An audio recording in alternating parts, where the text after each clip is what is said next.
It's time for another catch up with Once Bitten, guys. I'm Elizabeth, the author of Once Bitten Twice Cursed, available on Amazon. I wanted to give a huge thank you to Nick from Fast Eddie's for letting us host the last book signing there.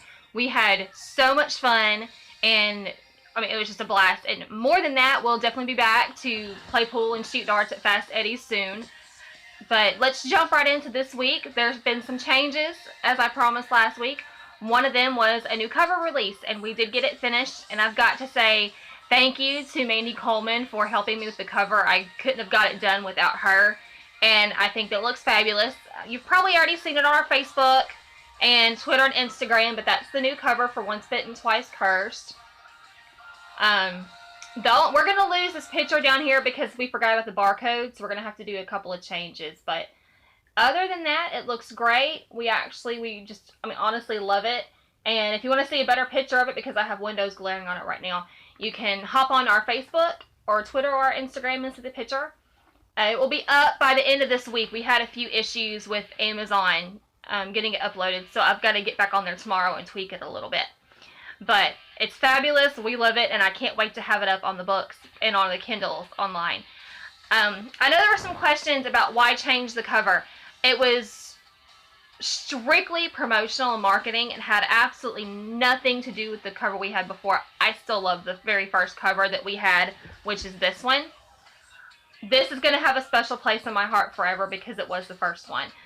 Having said that, though, if I could have done this originally, it's what I would have done. But this was a process. It took more than just me to get finished, and it's just, sometimes you have to make mistakes, sometimes you have to try different things, sometimes you have to change your angles a little bit, and that's all we're doing. We're just kind of reinventing the book series where the betas and the readers that have read and other authors have kind of, given me a little input and some suggestions.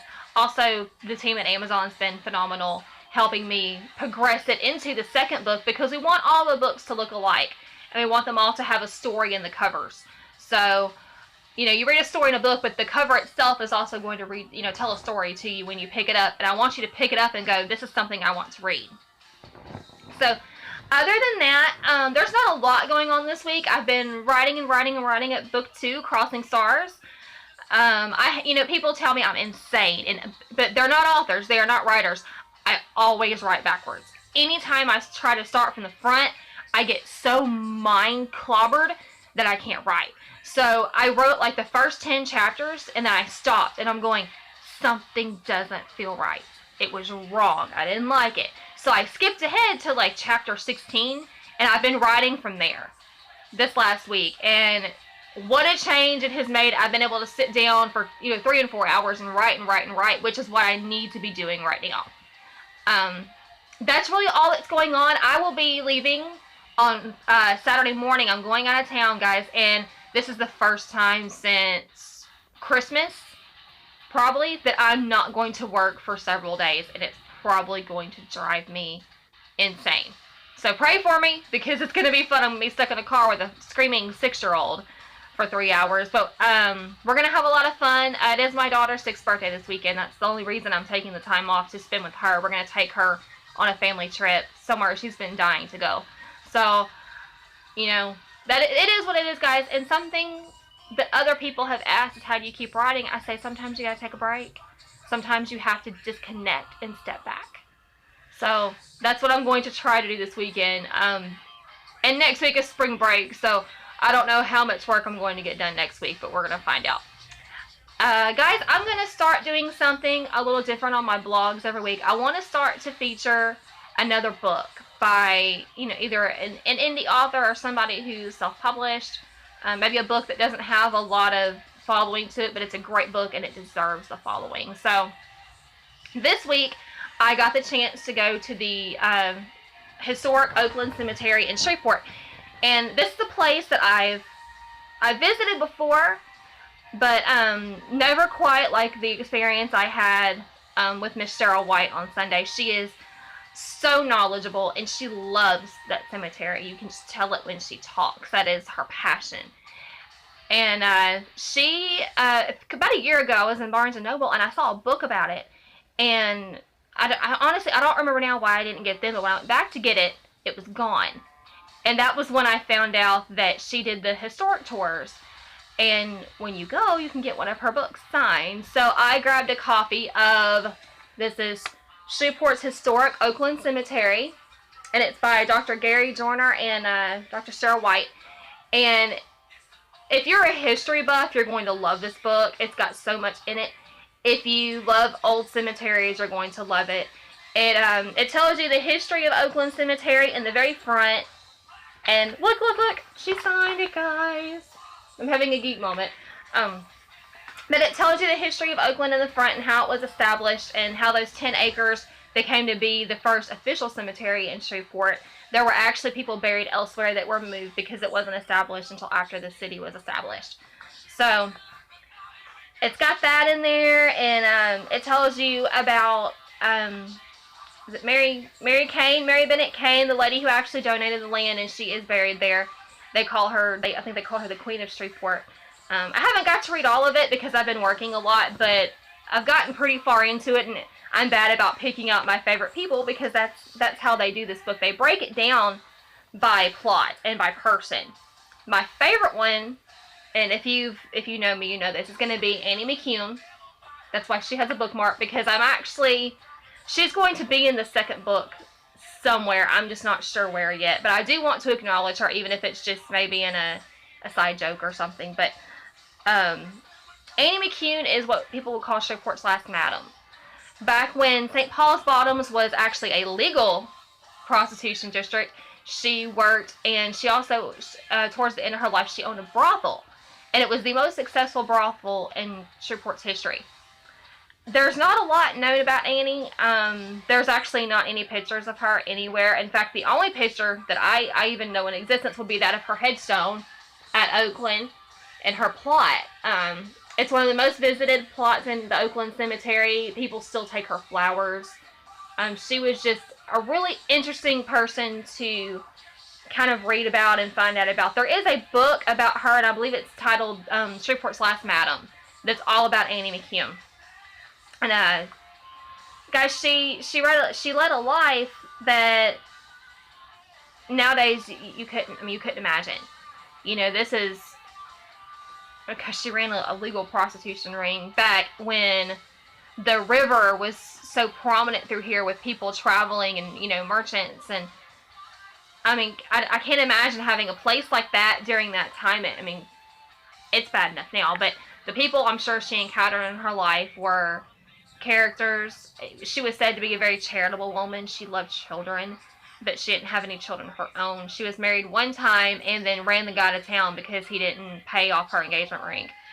I mean, you know, she was a very private lady, so we don't know a whole lot about her private life, but her public life was definitely something to learn about. It's a very awesome read and someone to study. So there again, this is Shreveport's Historic Oakland Cemetery. And you can get on Historic Haunts of Shreveport on Facebook. They also have a website. I don't think they list it on here, though. They might. I haven't seen it. Like I said, I haven't got to finish the entire book yet. But they have a website. I believe you can order these on there as well. So, Miss Cheryl, thank you so much for the fabulous tour through the Oakland Cemetery. I'll never forget it, and I'll definitely be back on some more of your tours. They do tours also of different areas. It's usually a trolley tour that you can get on, and you can go to all the haunted areas, you know, all the different places around here. Hey guys, I'm not sure what happened. Something went crazy with my camera. It has a mind of its own. But we were talking about the Shreveport Historic Oakland Cemetery book, Spirits of Pioneers and Heroes. You can find this, I'm sure you can find it on Barnes & Noble's website, if that's where I saw it in the store. But you can get it, like I said, through the website. And the awesome thing about this book is the proceeds from the sales all go to preserve the Oakland Cemetery. And after seeing it, you know, I've seen pictures of it, but after seeing it with my own eyes like that, it's definitely something that I want to get behind and support, the preservation of the cemetery. There are so many places out there that straight line winds destroyed. You know, it floods. It's a 60-foot drop from the top of St. Paul's Bottoms down to the bottom of St. Paul's Bottoms. and the cemetery kind of rests in the heart of it. So when you get down to that lower part, guys, it floods. It's just, it needs help. I mean, it really, really needs help. And I'll post some pictures of it at the end of this video so you can kind of see for yourself. But yeah, all the proceeds from this book go to the historic Oakland Cemetery, and it is a fascinating read if you're a history buff, or if you just like ghosts and things that go bump in the night in cemeteries. The other book that I always want to mention, of course, is my own, Once Bitten Twice Cursed. You can find this on Amazon, and I'll have the link at the end of the video, so you can check it out. Like I said, the cover is being redone, so it's not going to look like this much longer. If you want to get an order in for this one, you need to do it by the end of the week, because it's soon going to be replaced with this. So we're really excited at Once Bitten. There's a lot of really cool things going on. People are always asking me, where did you come up with the idea for this story? And I need to repost the Q&A I did on that, because I answer all those questions. But that's probably going to be next week's topic, is where Oakland actually came from. And there again, there's actually no reference to the Oakland, Louisiana that I mentioned in here to the Oakland Cemetery. I didn't make that connection until the book was nearly complete. I was way into the book at that point.